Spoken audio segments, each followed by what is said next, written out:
South India shopping మాల్లో block buster ఆషాఢం number 1 kilo sale. అమ్మా లత ఎలా ఉందమ్మా? బాగున్నాను నాన్నగారు. డాక్టర్ గారితో అన్ని విషయాలు చెప్పావమ్మా? ఏం చెప్పడం ఏమిటో, ఇంజక్షన్ కాస్త తగ్గించమని చెప్పండి. గొంతేమిటి అలా మరి? అది ఈ హాస్పిటల్ సత్య తమ్ముడు ఒక జబ్బు కోసం వస్తే మరొక జబ్బు అంటుకుంటుంది. అవును నాన్నగారు, గొంతు కొంచెం వాస్తేను. పర్వాలేదమ్మా, తగ్గిపోతుంది. మేము రేపొద్దున వస్తాం మళ్ళీ.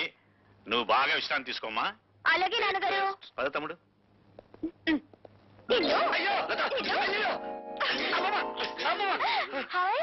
యాపిల్స్, గ్రేప్స్, పళ్ళు మీకును ఇంజక్షన్ లాక. నువ్వే తిను, మిమ్మల్ని అలా పిలుస్తా. వద్దులే, పడవ సాగిపోతే మళ్ళీ పడుస్తాను. నేను తట్టుకోలేను. ఆ పొట్లో వినియోగ పరిపించుకుని వస్తాను. చేరిపవే, లేకపోతే నీ అందాన్ని చూసి ఎవరిని కనుగొడతారు. ఇవివ్వు. నీ చీర వద్దు, నీ పోట్లు.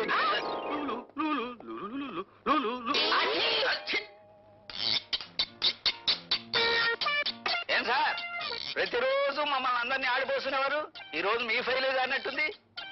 ఇంతమందిని ఇబ్బంది పెట్టే కంటే నేనే నా టేబుల్ మార్చుకుంటే సరిపోతుందేమో డియో గారు. నువ్వు సరిగానే కూర్చున్నావమ్మా. క్యారియన్ మీరా? లేవండి. అంటే నేను లేవటం కాదు, మీరే మంచి పొజిషన్ లో కూకున్నారు. మీరే లేవాలా అన్నట్టు. ఇదిగో పైలు, దీని మీద మీరు సంతకం పెట్టి సీటు పోగొట్టుకోబోయే ఆంజనేయులతో కూడా పోటు పడిపెట్టండి. లేవండి. నా సీటు పోతుందే, స్వీటు లాంటి నా సీటు పోతుందే. ఇది అన్యాయం, అక్రమం, దుర్మార్గం. ఒకసారి ఎక్కిన తర్వాత తినడం మా వంశంలోనే లేదు. బాధపడకండి సార్, భర్తలే పోతుంటే భార్యలు రెండో పెళ్లి చేసుకునే రోజులివి. వెదవ సీటు పోతినే. విధవరాలకు భర్త పోతే ఎంతో, వెధవ బుద్ధులు ఉన్నవాడికి ఆ సీటు పోయినా అంతేనమ్మా.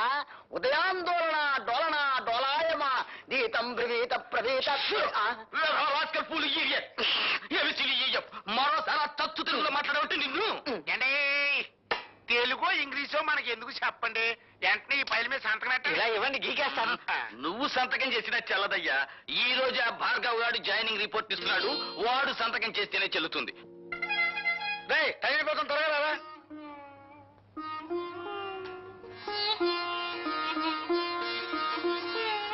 భార్గవ, ఉద్యోగానికి వెళ్లే ముందు మీ నాన్నగారికి ఒక్కసారి నమస్కారం చేయరా.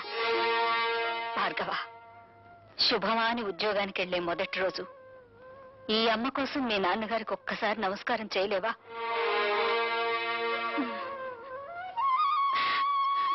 త్వరగా రావా, రావుకాలం వచ్చేస్తుంది.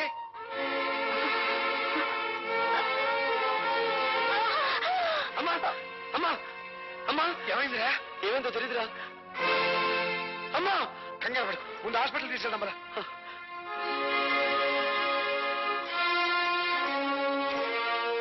పేషెంట్ తాలూకు ఎవరైనా ఉన్నారు ఇక్కడ? నేనే సార్. ఆవిడ మా అమ్మ. ఆవిడ గర్భాశయంలో పుండు పడింది. దాన్ని వెంటనే ఆపరేషన్ చేసి తీసేయకపోతే క్యాన్సర్ గా మారే ప్రమాదం ఉంది. అయితే వెంటనే ఆపరేషన్ చేయండి డాక్టర్. వెల్, ఆపరేషన్ చేయాలంటే 5,000 ఖర్చు అవుతుంది. వెంటనే 3,000 కట్టాలి. డాక్టర్, గంటలో ప్రపంచం యొక్క భౌతిక స్వరూపం ఎలా ఉంటుందో చెప్పగల మేధస్సు ఉంది మావాడికి. కానీ గంటలో అన్ని వేలు అప్పు తేగల సామర్థ్యం లేదు డాక్టర్. అయితే ఆపరేషన్ జరగదు. ఆపరేషన్ జరగకపోతే ఆవిడ సరిపోతున్నారుగా. ఆవిడ చావు బతుకులతో మాకు సంబంధం లేదు. మాకు కావాల్సింది డబ్బు. సార్, నా మేధస్సు నాకు సంపాదించి పెట్టిన గోల్డ్ మెడల్ ఇంటి దగ్గర ఉంది. దాన్ని తగినమ్మి డబ్బు తీసుకొస్తాను. మీరు ఆపరేషన్ మొదలు పెట్టండి. మీ గోల్డ్ మెడల్ ఇచ్చిన మాట నిజమే కావచ్చు, కానీ దాన్ని అమ్మి తీసుకొచ్చేస్తారన్న నమ్మకం ఏమిటి? సార్, ఇది ప్రభుత్వం నాకు పంపించిన అపాయింట్మెంట్ ఆర్డర్. ఇది లేదంటే నేను జాయినింగ్ రిపోర్ట్ ఇవ్వలేదు కదా. ఇది మీ దగ్గర పెట్టుకుని ఆపరేషన్ మొదలు పెట్టండి. సారీ, ఇది లేకపోయినా డూప్లికేట్ చూసైనా మిమ్మల్ని జాయిన్ చేసుకోవచ్చుగా. Sir, this is my B degree. పోనీ దీన్ని కుదపెట్టుకునైనా నా తల్లి ప్రాణాలు కాపాడండి ప్లీజ్. Sorry mister. సార్, విశ్వవిద్యాలయం ఇచ్చిన డిగ్రీ కంటే, విశ్వవిద్యాలయ పరిషత్ ఇచ్చిన బంగారు పథకం కంటే, ప్రభుత్వం ఇచ్చిన అపాయింట్మెంట్ ఆర్డర్ కంటే మీకు రూపాయి నోటే ముఖ్యమా సార్? మనిషి ప్రాణం కంటే జీవం లేని కాగితమే మీకు ముఖ్యమా సార్? Yes, I'm helpless. ఈ హాస్పిటల్ రాజశేఖరం గారిది. ప్రతిరోజు జమా ఖర్చు ఆయన దగ్గరికి వెళ్తుంది. ఏ మాత్రం తేడా వచ్చినా నీ BE డిగ్రీ లాగే నా MBBS డిగ్రీ కూడా వాల్యూ లేకుండా పోతుంది. తీసుకోండి సార్. మీ జీవితం ఏమైపోతుందో అని చావు బతుకులు ఉన్న రోగుల గురించి పట్టించుకోవడం లేదు మీరు. మీకు కావాల్సింది డబ్బేగా, తీసుకోండి. మొహమాట పడుకు భార్గవ. ఈ డబ్బుతో మీ అమ్మగారి ప్రాణాలు కాపాడగలిగితే నాకంతకంటే కావాల్సిందే లేదు. ప్లీజ్ తీసుకోండి డాక్టర్. తీసుకోండి డాక్టర్. ఆ డబ్బు తీసుకుని వెంటనే ఆపరేషన్ చేయండి ప్లీజ్. ఓకే. భార్గవ, నీ అమ్మగారి ఆపరేషన్ నేను శంకరం దగ్గరుండి జరిపిస్తావు. నువ్వు వెంటనే వెళ్ళి ఉద్యోగంలో జాయిన్ అవ్వు. అవునరా, నువ్వు ఇప్పుడు వెంటనే వెళ్ళకపోతే ఆ రాజశేఖర మనుషులు ఆ ఉద్యోగాన్ని గద్దలా తనుకుపోతారు. నువ్వు వెంటనే వెళ్ళి జాయినింగ్ రిపోర్ట్ ఇచ్చి. Sir, joining report sir. Very good. Sir, మా అమ్మ చావు బ్రతుకుల్లో హాస్పిటల్లో ఉంది. మీరు అనుమతిస్తే. అలాగా? కన్నతల్లి ఆ పరిస్థితుల్లో ఉండగా నువ్వు అసలు రాకపోతే ఏమైందయ్యా? వెళ్ళు వెళ్ళు, త్వరగా వెళ్ళు. Thank you sir.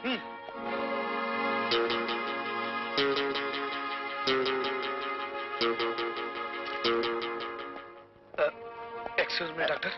ఏం మాట్లాడకుండా వెళ్ళిపోతున్నారే? శవాన్ని బయటికి తీసుకొస్తున్నారు. వెయిట్ చేయండి.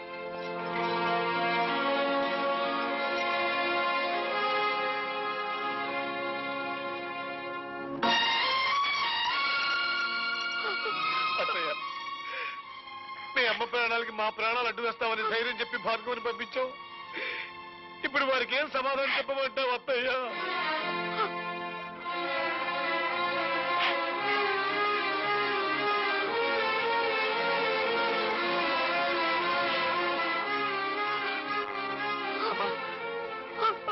అమ్మా, అమ్మా, అమ్మా. మీ అమ్మగారి ఆఖరి చూపు కూడా నీకు దక్కకుండా చేశావు. నన్ను క్షమించు. లత, నాతో ఆడుకోవడం విధికి అలవాటైపోయింది.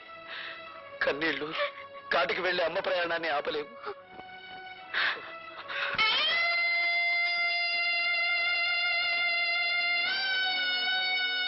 భార్గవ్,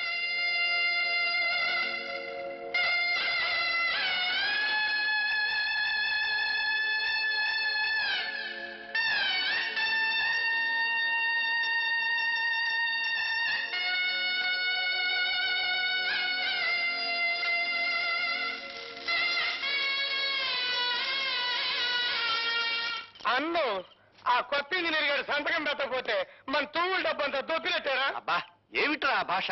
అమెరికా నుంచి వచ్చిన తర్వాత నీ భాష బొత్తిగా చెడిపోయింది. నా లాంగ్వేజ్ సరే, ఆయన మన గ్యారేజ్ లోకి తెచ్చుకునేదట అమ్ముడు పోడంటారా? వాడు అమ్ముడు పోయేవాడు కాదురా, అమ్మని పోగొట్టుకున్నవాడు. అది మన ఆసుపత్రిలో. ఆ ఆక్రోషంలో తప్పకుండా మనకి నష్టం తలపెట్టడానికే చూస్తాడు. అయితే మనం బ్యాటరీ ఈజీ చేసుకుని కూకుంటామేనా? సామ దాన భేద దండోపాయాలు ఉపయోగించి వాడి చేతే మన ఫైల్ మీద సంతకం పెట్టిస్తాను. శంకర్, మా అమ్మ శవాన్ని వల్లకాటికి మోయడానికి నలుగురు కావలసిన వాళ్ళు కూడా లేని అనాథంరా నేను. నాకెంత సహకరించిన నీకు. యుద్ధం చేయకపోతే వాడి స్నేహితులు కాదురా, కాలాన్ని శాసించగల మేధావి నువ్వు. నువ్వు కన్నీళ్ళు పెట్టకూడదు. చీమ కొడితే అమ్మ అనే మానవ జన్మరామంది. ఆవిడ భవబంధాలు తెంచుకుని వెళ్ళిపోయినంత మాత్రాన అమ్మా అనే పదాన్ని నన్ను మర్చిపోమంటావా? భవబంధానికి తెగిపోలేదు భార్గవ. ఆవిడ అస్థికల్ని పవిత్ర నదీ జలాల్లో నిమజ్జనం చేయాలి. పద.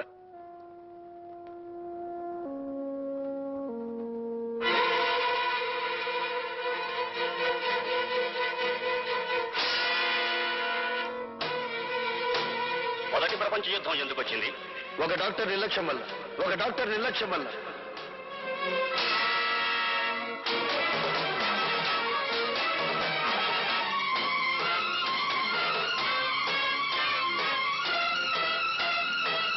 Doctor,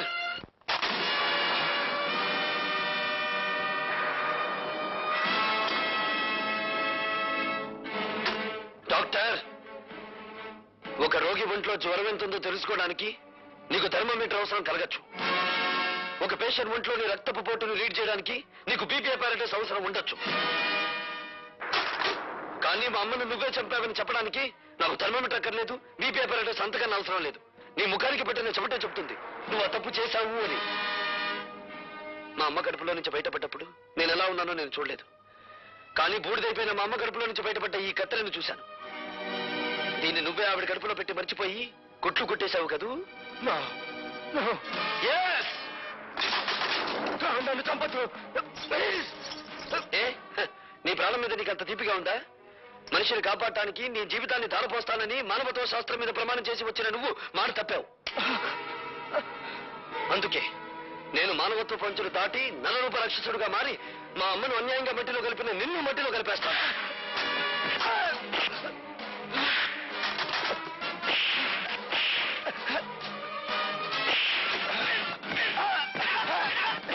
hello, police station.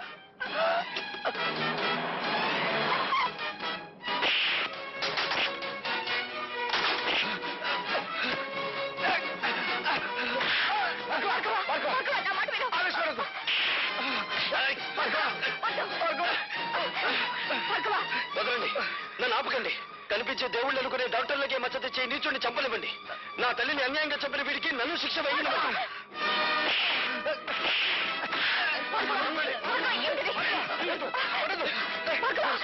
ఈ హంతకుడు నా ప్రాణాలు తీస్తున్నాడు, మీరు అరెస్ట్ చేయండి. నేను కాదు హంతకుడిని, మనుషుల ప్రాణాలు తీసి నువ్వే హంతకుడివి. 5,000 లంచం తీసుకునే కిరాయి హంతకుడివి నువ్వేరా, నువ్వే. Come on come on inspector, RS nursing home లో ఎవరో డాక్టర్ ని హత్య చేయబోయారట. ఎస్ సార్, అతను అరెస్ట్ చేసి తీసుకొచ్చాం. పిలిపించు.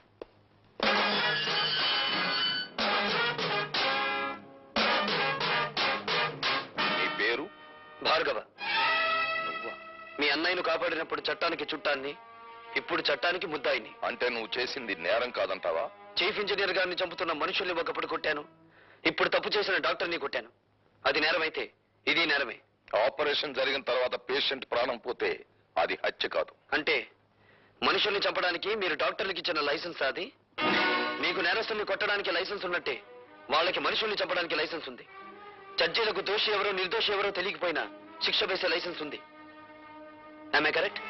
You are talking something nonsense. ప్రశ్నించడం ప్రజాస్వామ్యంలో ప్రథమ హక్కు, dear police officer. Of course, కానీ మూర్ఖంగా ప్రశ్నించడం ప్రజాస్వామ్యం కాదు. నీ తల్లిని డాక్టరే హత్య చేశాడనడానికి నిదర్శనం ఏమిటి? అందుకు సాక్షులు ఎవరు? నేనే.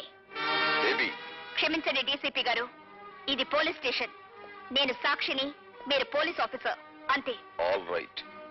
ఇంతకీ ఏమిటి మీరు చెప్పే సాక్ష్యం? చెప్పే సాక్ష్యం కాదు, తెచ్చిన సాక్ష్యం. ఇదిగోండి కత్తిర. భార్గవ తల్లిగారికి ఆపరేషన్ చేసిన డాక్టర్ ఆమె కడుపులో వదిలేసిన కత్తిర చూడండి.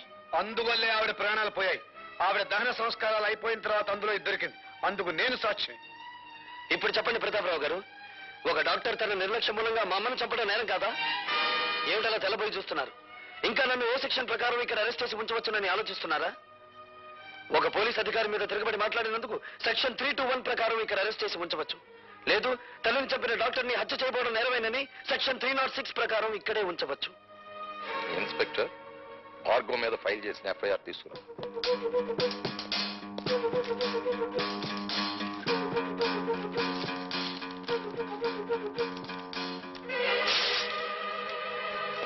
Mister Bhargava, you can go. Thank you బాబాయ్. ఇది ఇల్లు కాదు, police station. I'm sorry DCP గారు. Thank you very much. Your most welcome. ఆ కుర్రవాణ్ణి రిలీజ్ చేసి చాలా మంచి పని చేసావు తమ్ముడు. ఆ రాజశేఖర్ ఆగిపోయావేం భానుజీరావు? నమస్కారం అండి. చిచి, నీ ఇంట్లో కాఫీ తాగడం నాది బుద్ధి తప్పు.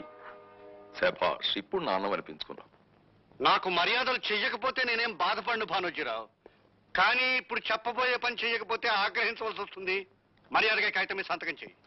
ఏమిటది? ఆ భార్గవ్ గారి ఊస్టింగ్ ఆర్డర్. ఎందుకు పూజ చేయాలి? ఎందుకంటే బాధ్యత గల ప్రభుత్వోద్యోగి అయ్యుండి కూడా మా ఆసుపత్రిలో ఒక డాక్టర్ ని దారుణంగా కొట్టి మర్డర్ చేయబోయాడు కనుక. అది వాళ్ళిద్దరి మధ్య జరిగిన కొట్లాటే గాని ఘర్షణ కాదు. కొట్లాటలకు మీరు ఎప్పుడైనా రేపరేగా ఉన్నారా? షటప్. చట్టం నోరు నువ్వు మూసి మావాడి నోరు మూయాలని ఎందుకు చూస్తావు ప్రతాపరావు? ఆ భార్గవ్ గారి మీద ఏ సెక్షన్ ప్రకారం చర్య తీసుకోవాలో కావాలంటే నేను నీకు చెప్తాను. ఏదో ఒక సెక్షన్ ప్రకారం ప్రతి మనిషి మీద యాక్షన్ తీసుకుంటే ఈ దేశంలో ఉన్న చాలా మంది రాజకీయవేత్తలు అసెంబ్లీలోనూ పార్లమెంటులోనూ ఉండరు, జైళ్లలో ఉంటారు. నేను జైల్లో ఉండొచ్చిన వాళ్ళమేలే. గర్వపడిపోకండి, అక్కడికే పంపిస్తాం, మళ్ళీ తిరిగి రాకుండా. ప్రతాపరావు, ప్రతాపరావుని గనుకే చెప్తున్నాను. నడి రోడ్డు మీద చిందిన ఆ ఇంజనీరు రక్తం నా కళ్ళల్లో కదలాడుతూనే ఉంది. నా కళ్ళు మిమ్మల్ని వేటాడుతూనే ఉన్నాయి. మామూలు వేట కాదు, రాజకీయ వేట. ఓకే ఓకే, నేను చూస్తాను. అనరా తమ్ముడు. అట్లాగే.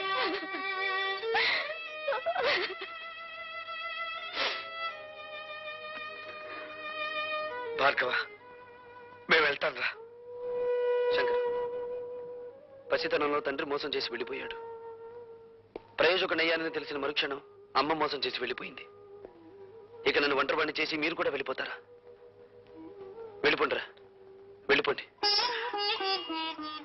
భార్గవ, అభిమానం కోసం ఆప్యాయత కోసం ఆరాటపడే నీ మనసుకి ఏ లోటు రానివల్లా. ఈ రోజు నుంచి నేను పద్మ ఇక్కడే ఉంటాం, నీతోనే ఉంటాం, సరేనా? థ్యాంక్స్ రా శంకర్.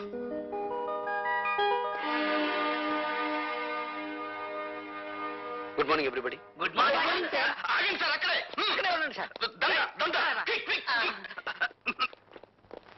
ఇంత అదృష్టవంతమైన మీకు ఈ దండ వేయకుండా అడుగు ఒక్క స్టెప్ స్టెప్ కూడా ముందుకు వేయనివ్వను. సార్ అతను తెల్ల పూల దండ తీసుకొచ్చాడు, నేను గులాబీ పూల దండ తీసుకొచ్చాను. ఇది వేయించుకోవాలి అదృష్టవంతులు గారు. సారీ, ఆ కుర్చీలో కూర్చోబోయే మనిషి మహర్జాతకుడు అని మీరు అనుకుంటున్నారేమో కానీ ఆ సీట్ ఖరీదే ఉంటో తెలుసా? ఇంత అని చెప్పడానికి వీల్లేనంత ఖరీదైంది, కొన్ని లక్షలు. మీరు ఊ అనండి చాలు, 50-50 బేసిస్ లో లాగించేద్దాం. ఇదేమీ డ్రై ఏరియా కాదు సార్, ఇక్కడ లంచాల పంటలు బాగా పండుతాయి. Believe shut up. ఈ ఉద్యోగాన్ని నా తల్లి ప్రాణాన్ని పణంగా పెట్టి సంపాదించుకున్నాను. థ్యాంక్స్ అండి. ఎందుకు? సరిగ్గా నా టేబుల్ ముందు నుంచి నడిచి వెళ్ళేటప్పుడు అందరికీ పెన్నులు, పెన్సిళ్ళు, ఫైళ్లు జారి పడుతుంటాయి. మీకేం జారి పడలేదు.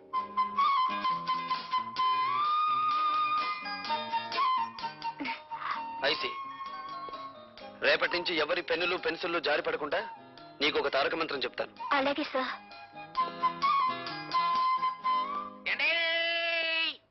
ఆగండి బాబు, ఆగండి. కోడి కూసినప్పుడు లెగిసి కట్టెత్తనే ఉన్న ఈ దండ మీరొక్కసారి వంగుంటే ఈ దండ వేసుకుంటా. మీరే వంగుని ఆ దండ మీరే వేసుకుని డబ్బు కట్టుకుంటూ ఊరి మీద పడి ఊరేగండి. ఏదైనా గిట్టుబాటు అవుతుంది. అండి ఎవరినేంటే నిజం అనుకుంటారు, ఈ దండ వేయించుకోండి బాబు, లేకపోతే గుండె ఆగిపోద్ది. ఆగిపోనివ్వండి, దేశానికి ఏ నష్టం రాదు. అయ్యో బాబోయ్, మళ్ళీ త్రిల్లే. రే బచ్చా, నువ్వు తగులుకో. అచ్చా, మీరు ఈ ఫైల్ మీద సంతకం ఎట్లేదనుకోండి, మా అయ్య కళ్ళు దాసి మిమ్మల్ని కళ్ళు కొండలో కలుపు తాగేస్తాడు. జమ్ జమాస జమ్ జనాకే. ధన్ ధన ధన్ ఫట్ ఫటాచే. ఇదేం బాగాలేదండి. మీరు ఈ దండ ఎంచుకుని మర్యాదగా పైల మీద సంతకం పెట్టకపోతే థ్రిల్ అయిపోద్ది. ఆ తర్వాత మినిస్టర్ గారి ముందు మీరు చేతులు కట్టుకుని నిలబడాలా. ఏడ్చాలో వెళ్ళు. ఏంటి ఇంకా థ్రిల్లే? సరే, ఎంతకింత థ్రిల్ నేనిస్తా. వెళ్ళు. చూడు బాబు, నువ్వు ఇప్పుడు కూర్చున్న ఏ సీటు గత 10 ఏళ్లుగా మాది. ధర్మమో ఆపధర్మమో నువ్వు ఇప్పుడు ఆ సీట్లోకి వచ్చావు. నేను ఆ సీట్లోకి వచ్చింది నీతిగా నిజాయితీగా ఉద్యోగం చేయడానికి మంత్రి గారు. మేము కూడా నీతిగా నిజాయితీగా ఉండబట్టే మంత్రి పదవిలో ఉంటున్నామయ్యా. కావచ్చు, మీరుండేది 5 ఏళ్ళు, మేముండేది 33 ఏళ్ళు. ఎవడీడో బ్యాటరీ మంచి ఛార్జింగ్ లో ఉంది. హలో, మంది బ్యాటరీ కాదు, డైనమో. ఎప్పుడు డబుల్ ఛార్జ్లో ఉంటుంది. అన్నో ఎవడీడో నీ ముందే నా గాలి చెప్తా ఉన్నాడు. అండి రాజకీయ నాయకులు బతుకులు గాలి తీసిన టైర్ లాంటివి, మీరేం కంగారు పడకండి. చూడు బాబు, మంచి వయసులో ఉన్నావు, అవి ఉండాలా మాత్రం పౌరుషం. నీ వయసులో మేం కూడా ఇంక్విలాబ్ జిందాబాద్ అంటూ కంఠనాళాలు తెగిపోయేలా అరిచాం. ప్రయోజనం కనిపించక పార్టీ జెండా మార్చాం. అంతే, పాకలో ఉన్న వాళ్ళం మేడల్లోకి వచ్చాం. మీరు పాకలో నుంచి మేడలోకి వచ్చినా, తిరిగి మేడలో నుంచి పాకలోకి మారినా నాకేం అభ్యంతరం లేదు. కానీ నేను ఇప్పుడు ఇక్కడికి ఒక ప్రభుత్వ ఉద్యోగిగా వచ్చాను. నా ప్రతి నిమిషానికి ప్రజాధనాన్ని జీతంగా తీసుకుంటున్నాను. దయచేసి నా టైం వృధా చేయకుండా నన్ను ఇక్కడికి పిలిపించిన కారణం ఏమిటో చెప్పండి. నువ్వు సూటిగా చెప్తున్నావు కనుక నేను కూడా ముక్కు సూటిగా చెప్తున్నాను. మా తాలూకు ఫైళ్లు ఏమి నీ టేబుల్ మీదకి వచ్చినా ఆలోచించకుండా సంతకం పెట్టాలి. ఊరికి అనుకో, మాకు డబ్బులు కూడా ఇస్తాం. ఏంటి తొందరపడి కాదనేవు గాక ఈ ఊరే ఇడిచిపెట్టి వెళ్ళిపోవాల్సి వస్తే. ఈ ఊరే కాదు, ఈ రాష్ట్రంలోనే ఉండవు. మీ బెదిరింపులకు భయపడితే ఏమవుతుంది? నేను చదువుకున్న ఇంజనీరింగ్ చదువు సిగ్గుపడుతుంది. సో నేను మీకు లొంగను, బెదరను, లోబడను. That's all. శాబాష్, భావి భారత నాయకుడిలాగా మా గొప్పగా మాట్లాడాడే. ఎత్తగరం నేను తట్టుకునే పోట్ల గెత్తలాగా ఉన్నాడు. దీని గురించి ఎంత ఆలోచన ఎందుకంటే మీరు అనండి, మన కాళ్ళు దాసిన పంపించి తిరిగి చేసేస్తాను. అన్నానయ్యా.